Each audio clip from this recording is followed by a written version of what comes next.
Alô, alunos do Moving the Church, seminário abençoado. Eu espero que você esteja sendo abençoado como eu estou sendo abençoado e como eu tenho crescido, como eu tenho aprendido. Eu espero que você também esteja aprendendo, esteja crescendo. Hoje, na nossa aula do dia 24, nós estamos na 34ª aula e estamos tratando sobre o mal. Ainda é o nosso assunto, é o mal. Estamos falando sobre o mal, a realidade do mal e a criação do mal, a origem do mal, as consequências do mal. Vamos abordar um pouquinho alguns detalhes diferentes sobre este aspecto do mal a cada aula que a gente for ter sobre o tema ou que a gente for abordar sobre o tema, até mudarmos para um outro assunto que venha a ser sugerido por vocês. Então hoje o nosso tema é o mal e a relação de Deus com o mal. Nós já falamos na última aula, nós já citamos o texto referido de Isaías, onde o Senhor diz que Ele criou o mal, Ele cria o mal. E ali ficou bem claro, eu espero que para cada um de nós tenha ficado bem claro, que quando o Senhor diz ali, especificamente no texto de Isaías, que Ele faz o bem e cria o mal, Ele está dizendo na realidade que, ao fazer o bem, a reação daqueles que têm o coração na maldade provoca o mal. Então Ele acaba criando o mal, Ele acaba trazendo a realidade, a existência, por causa das suas ações de justiça. Então, ao ser libertador, e aqueles que são inimigos do povo dele se levantam, logo ele impetra seu poder, impõe sua autoridade, e isso faz com que o inimigo reaja, e a maldade dos inimigos acaba sofrendo o juízo de Deus, e nós não podemos negar que o juízo de Deus é punição, é castigo, é correção. Logo o Senhor faz o bem, e aí entendemos, Ele cria o mal, e Ele então afirma em Isaías que Ele cria o mal, eu, Senhor, faço todas essas coisas. Ou seja, as ações e reações são de responsabilidade dEle.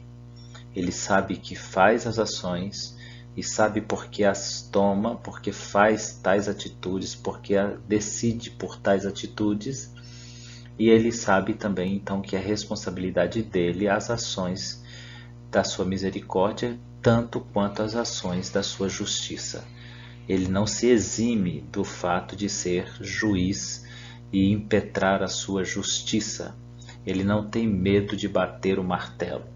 Em Apocalipse, no capítulo de número 1, Jesus apresenta-se assim, dessa maneira. Ele diz lá que João, na visão de Apocalipse, capítulo 1, na revelação, ele relata a visão de Jesus vestido como um juiz, pronto para julgar todos, pronto para julgar todas as situações. Então, quando a gente lê ali em Apocalipse, capítulo 1, que os seus olhos são como chama de fogo, é porque ele vê todas as coisas, ele é onisciente, então ele vê sobre quaisquer condições. Não há uma escuridão que possa encobrir alguma coisa dos seus olhos.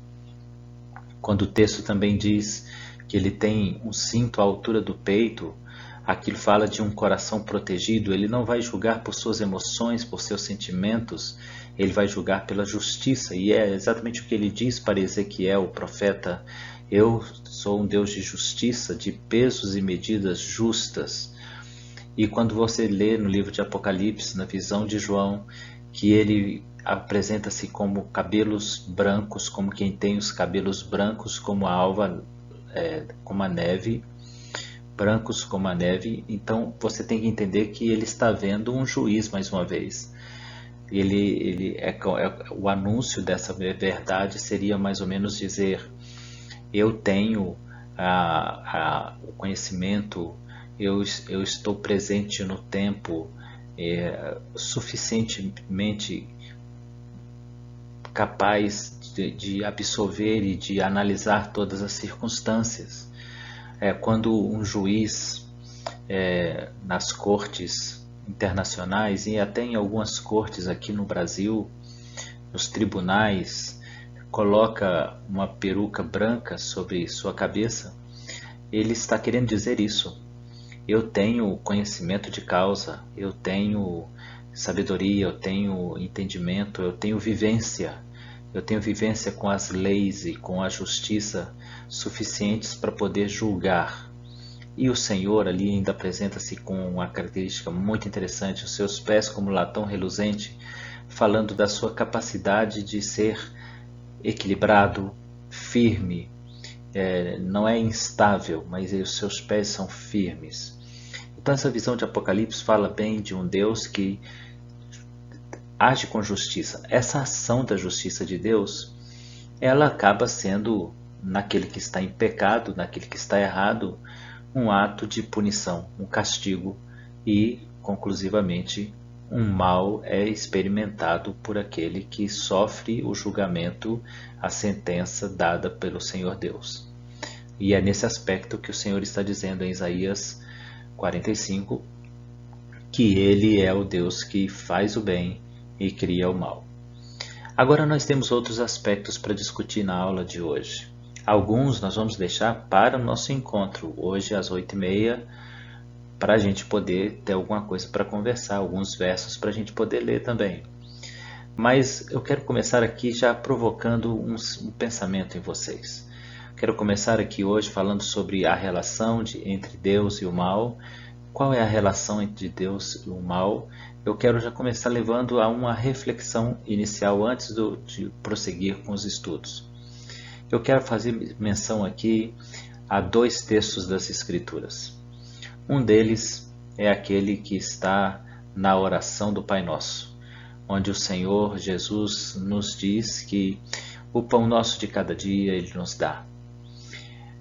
Essa frase, ela não representa apenas um Deus provedor, mas ela está falando que Deus é aquele que provê o óbvio, o simples, o corriqueiro, ou seja, Ele está guiando as coisas mais simples da vida, como por exemplo, nos alimentar, nos vestir.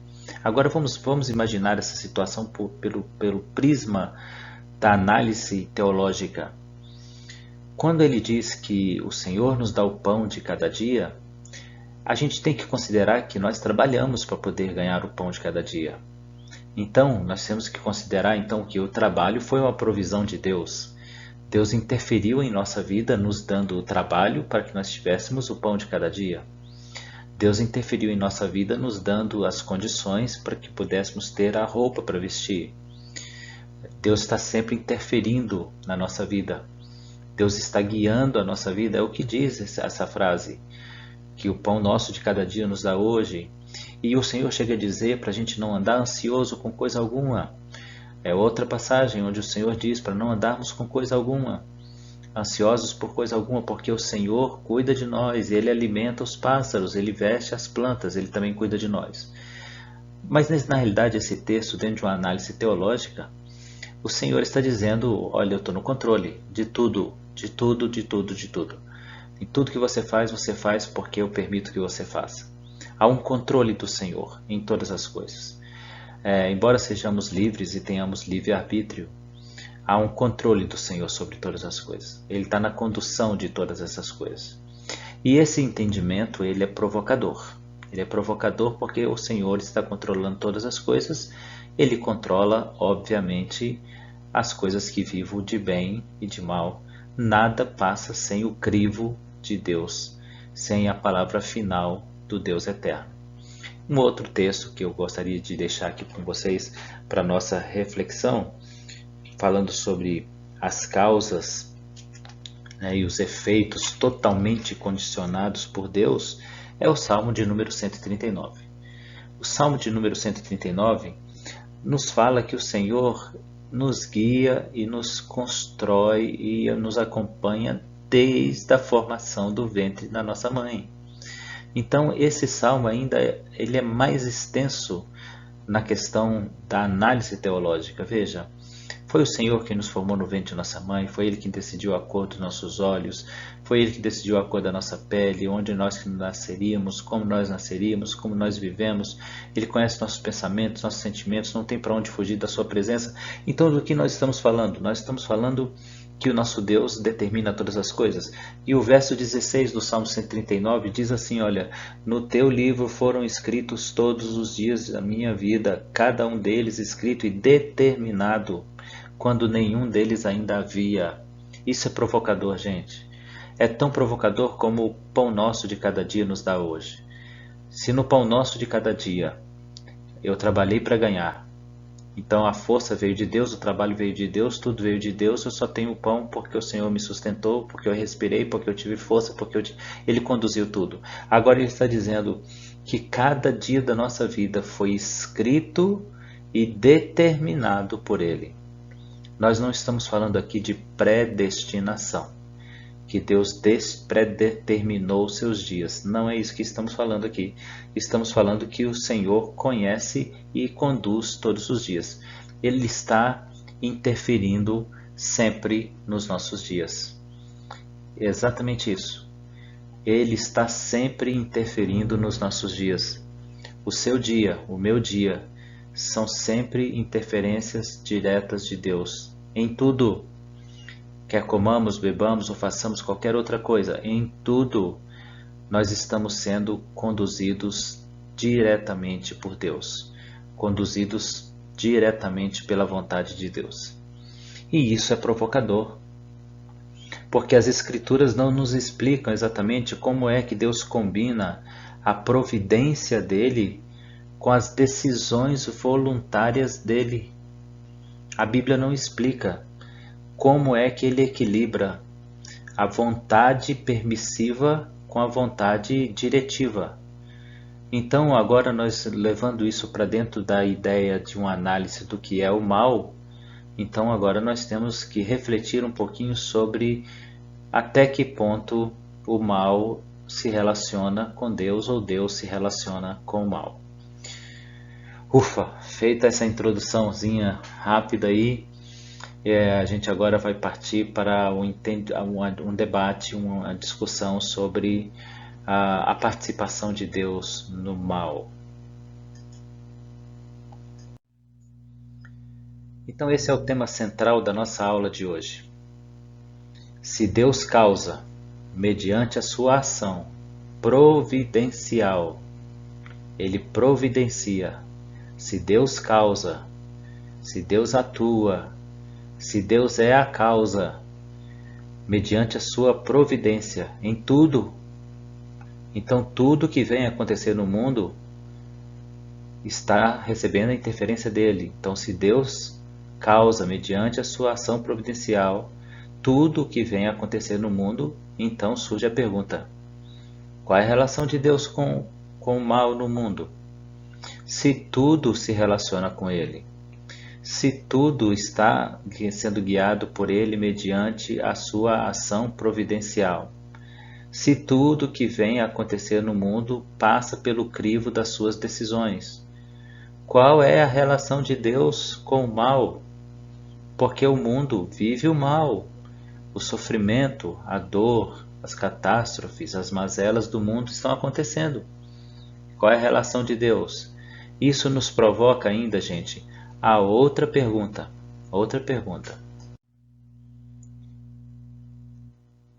Uma pergunta que na realidade é feita de duas formas diferentes, mas é o mesmo sentimento. Se Deus está na causa permissiva, providencial de todas as coisas, então Ele é o causador do mal? É Ele. Se foi Ele que providenciou a justiça, então é Ele que causou o mal. Ele é o responsável pelo pecado. Então, se alguém caiu em pecado porque ele levou, por sua permissão, conduzia a uma determinada atitude para chegar a um determinado proveito ou uma determinada decisão sua soberana, se Deus incitou alguma coisa ou provocou alguma situação porque ele precisava fazer a sua justiça, não foi ele então o autor do pecado daquele indivíduo? São coisas difíceis para a gente pensar, simplesmente pensar, e dar uma resposta simplória. Por isso, nós estamos tendo aula no seminário sobre a origem do mal e as causas do mal e a responsabilidade de Deus no mal. Então vamos agora para a nossa busca desse entendimento. Nós só podemos ter a resposta dessas perguntas: qual é a relação de Deus com o mal, se Deus é culpado pelo mal, se Deus é culpado pelo pecado, se a nossa atitude primeira for analisar as passagens bíblicas que retratam Deus fazendo algo mal ou causando atos maus. Então só podemos responder se Deus é responsável pela atitude do mal, pela ação do mal, pela vinda do mal, se Deus se relaciona com o mal como um agente do mal, fazendo uma análise bíblica dos textos onde o Senhor está causando mesmo o mal, ou causando as atitudes que trouxeram mal às pessoas. Eu tenho alguns textos para a gente analisar na nossa aula hoje à noite, mas até lá, então eu decidi separar aqui um texto e a gente fazer uma análise desse texto para você ter uma ideia do que a gente está pensando e onde a gente vai chegar com a nossa discussão hoje à noite. É a história de José. Então eu resolvi começar pela história de José. Nós temos muitas outras histórias, são dezenas de histórias bíblicas, de situações bíblicas, onde Deus está literalmente providenciando, provocando, promovendo, por sua vontade permissiva ou diretiva, ou seja, por sua vontade de permitir que aquilo aconteça, ou por sua vontade de determinar que aquilo aconteça, onde o mal é consequência de uma atitude de Deus. São dezenas e dezenas de textos, mas aí eu resolvi escolher e começar aqui por José. O caso de José é um caso muito interessante, porque José foi vendido pelos seus irmãos. José passou anos como escravo, foi vendido na sua adolescência. José passou anos na prisão antes de receber o bem. Mas ele vivenciou tudo isso, e segundo as Escrituras, porque Deus queria livrar sua família. Olha que coisa parece ser muito comprometedora, compromete o amor de Deus. Ele permite que José viva anos, cerca de 21 anos. Ele viva de maneira difícil, dura, complicada, que ele viva debaixo de um jugo complicado, porque Deus queria lá na frente que ele estivesse assentado num trono e estivesse livrando seus irmãos e sua família. Isso seria o mesmo que dizer que Deus provocou o mal para livrar do mal a família de Jacó. Olha o que diz então Gênesis 45, do 4 até o 8. Depois nós vamos ler detalhadamente outros versos referentes a esse para você entender o que Deus estava fazendo de fato. Disse José a seus irmãos, isso depois que vai abrir seu coração agora para os seus irmãos, dizendo quem ele é. Chegai-vos a mim, e chegaram-se. Então ele disse, eu sou José, o vosso irmão, a quem vendeste para o Egito. Olha só, eu sou aquele que vocês venderam, vocês tomaram essa iniciativa de me vender. Não vos entristeçais, nem vos pese aos vossos olhos por haverdes vendido para cá, porque para a conservação da vida Deus me enviou diante de vós. Olha, José está dizendo que para a conservação da vida da descendência de Abraão é que Deus enviou ele até aquele momento. Ou seja, Deus enviou ele por um caminho de prisão, por um caminho de cárcere, por um caminho de escravidão, porque já houve 2 anos de fome no meio da terra e ainda restam 5 anos em que não haverá lavoura nem cega. Pelo que Deus me enviou adiante de vós para conservar a vossa sucessão na terra, para guardar-vos em vida por um grande livramento. Assim não fostes vós que me enviaste para cá, senão Deus que me tem posto por pai de Faraó e por senhor de toda a sua casa e como regente de toda a terra do Egito. Olha o que ele está dizendo. Não foram vocês, foi Deus que me enviou para cá. E isso, querendo ou não, é comprometedor. Deus torna-se o responsável pelo sofrimento que José vai viver. E olha que o sofrimento de José não é pouco, é um grande tempo de sofrimento, longos anos de sofrimento, humilhação. E ele está dizendo, não fostes vós que me enviastes, senão Deus que me tem posto por pai de Faraó. Então agora vamos para o outro slide, vamos refletir um pouquinho sobre esse pensamento, essas palavras de José, essa história de José comprometedora, colocou Deus aí numa situação difícil. Como responder a essas indagações que essa história nos provoca? Porque os irmãos de José agiram mal, fizeram coisas más. Mas então como nós agora vamos analisar toda essa situação? Eu disse para vocês que temos que partir da Bíblia e de fazer uma análise bíblico para a gente poder chegar a uma conclusão a respeito da culpa, da participação, né? Quem somos nós para dizer culpa, né, gente? Da participação de Deus em relação ao mal ocorrido. Então vamos pensar um pouquinho sobre algumas coisas da história de José, especificamente. Vamos perguntar à Bíblia, vamos fazer algumas perguntas importantes para a Bíblia. Vamos lá. Primeira pergunta, quem eram os irmãos de José? Essa é uma pergunta que a gente tem que fazer para a gente chegar à conclusão de que Deus é responsável. E quem eram os irmãos de José? À noite a gente vai ler os textos, mas os irmãos de José eram pessoas com alguma atitude, no mínimo, comprometedora, porque o seu pai, Jacó, manda José investigar os seus irmãos. Eles tinham alguns hábitos que mostravam que eles não eram pessoas assim de coração tão bom e tão puro. Nós vamos nos lembrar no caso de Rúben, que vai ter um caso com a mãe, com a esposa de seu pai. Então ele vai cometer um ato reprovável de deitar-se com a esposa de seu pai. Então nós temos aí os irmãos de José. Quem são esses irmãos? O que eles eram como pessoas, né, a ponto de vender um irmão? Então que tipo de irmão é esse? Outra pergunta que a gente tem que fazer ao texto é: quais eram os sentimentos dos irmãos de José sobre José? Que tipo de sentimento eles nutriam sobre José?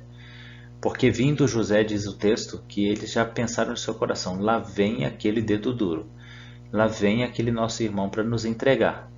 É o que passou pela cabeça deles. Lá vem aquele irmão nosso que a gente deveria dar um jeito nele. Qual era o sentimento, quais os sentimentos eles nutriam a respeito de José? Então, para a gente entender a decisão de Deus, nós temos que entender o coração das pessoas também. Então, quem eram os irmãos de José? Quais eram os sentimentos que eles tinham, que eles nutriam a respeito de José? Uma terceira pergunta, quem era o próprio José? Essa pergunta também é muito importante, porque José também merece entrar no questionamento. Quem era José? Ele era um rapaz perfeito, santo, agradável? Quem era José? Então, um texto só para a gente entender que há uma complexidade na compreensão de culpabilidade de Deus se tornar culpado da maldade sofrida por José. Em Gênesis 50, no verso 20, há uma análise da história. A história é analisada e então no verso 20 é concluído isso aqui a respeito da história de José. Vós bem intentaste mal contra mim. Então veja o que o texto está dizendo. Os irmãos de José fizeram mal contra ele. Então veja que agora a análise está mostrando que não foi Deus quem promoveu o mal. Foram os irmãos de José que promoveram o mal. Vós bem intentaste mal contra mim, porém Deus o intentou para o bem, para fazer como se vê neste dia, para conservar muita gente com vida. Então agora nós estamos entendendo a palavra de José. José disse no capítulo 45 aos seus irmãos, ele disse, não chorem porque foi Deus que me trouxe para cá e não vocês. Ok, Deus me trouxe para cá onde? Para o trono. Deus me colocou no trono para livrar vocês. Agora, quem colocou ele na cadeia? Quem colocou ele na cova? Quem colocou ele na casa como escravo? Os seus irmãos. Os irmãos intentaram o mal contra ele. Os irmãos fizeram o mal contra ele. E o Senhor trabalhou esse mal e usou deste mal para promover o bem. O Senhor não é um agente do mal. Em momento nenhum você vai encontrar o Senhor sendo o agente do mal. Se o texto disse lá atrás que foi o Senhor quem levou José até aquela situação para livrar os seus familiares, a Bíblia está dizendo tão somente que Deus usou do livre-arbítrio e escolha de seus irmãos de fazerem mal a José e tirou proveito disso para encaminhá-lo para um propósito. E ele encaminhou os desígnios do coração dos seus irmãos para um bem. Então, o mal promovido pelos irmãos de José levaram José a experimentar os atos de bondade de Deus que o promoveram.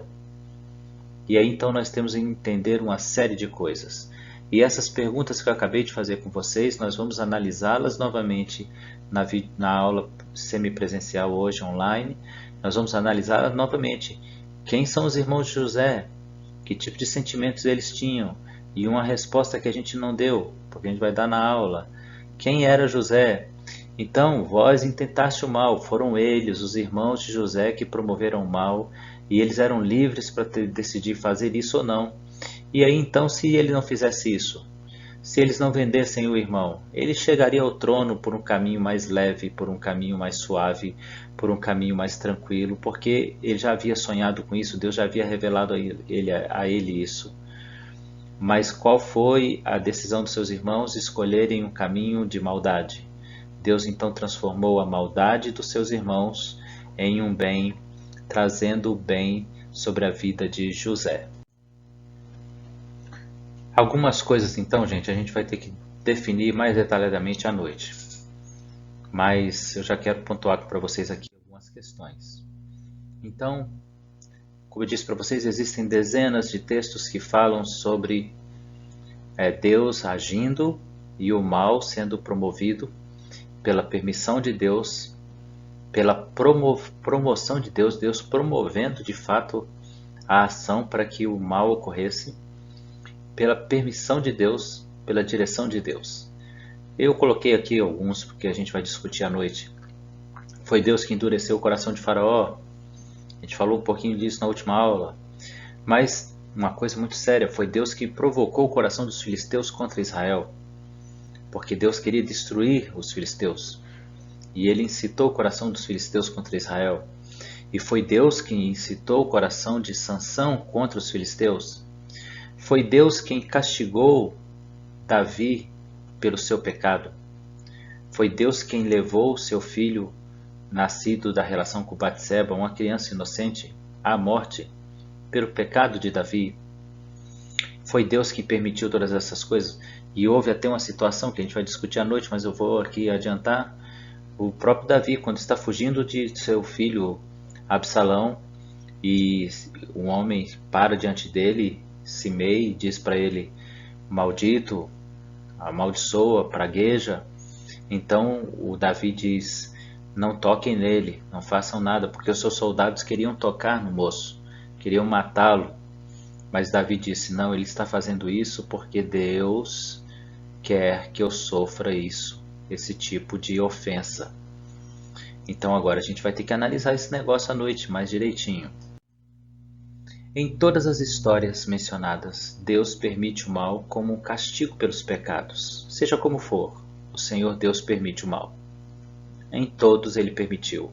doença, forças demoníacas ou catástrofes, em tudo não se pode negar que houve uma atuação direta, permissiva ou diretiva, mas uma situação direta. Como nós vamos analisar esses textos à noite, então?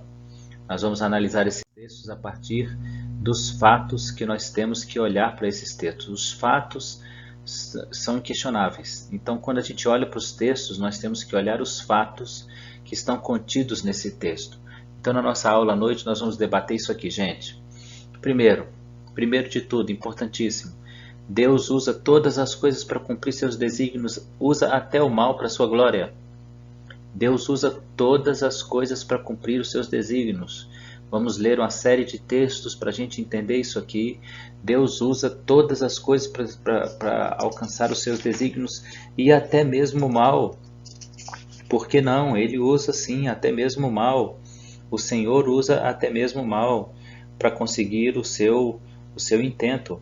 Nós acabamos de ler aqui a história de José, e José, no capítulo 50, verso 20, ele vai dizer: olha, vocês intentaram mal contra mim, Deus transformou isso em bem. Deus usa todas as coisas para o seu propósito, para a sua glória, para a glória do seu nome e, consequentemente, para o nosso bem.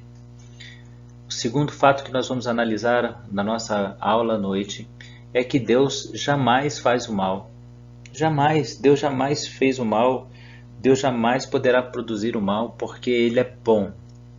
E a sua bondade dura para sempre, a sua misericórdia se renova a cada manhã.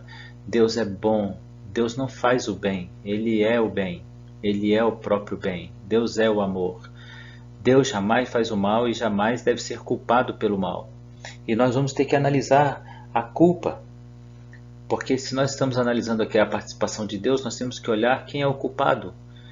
Deus pode ser um agente permissivo, mas Ele é o culpado? Ele é o responsável? É por causa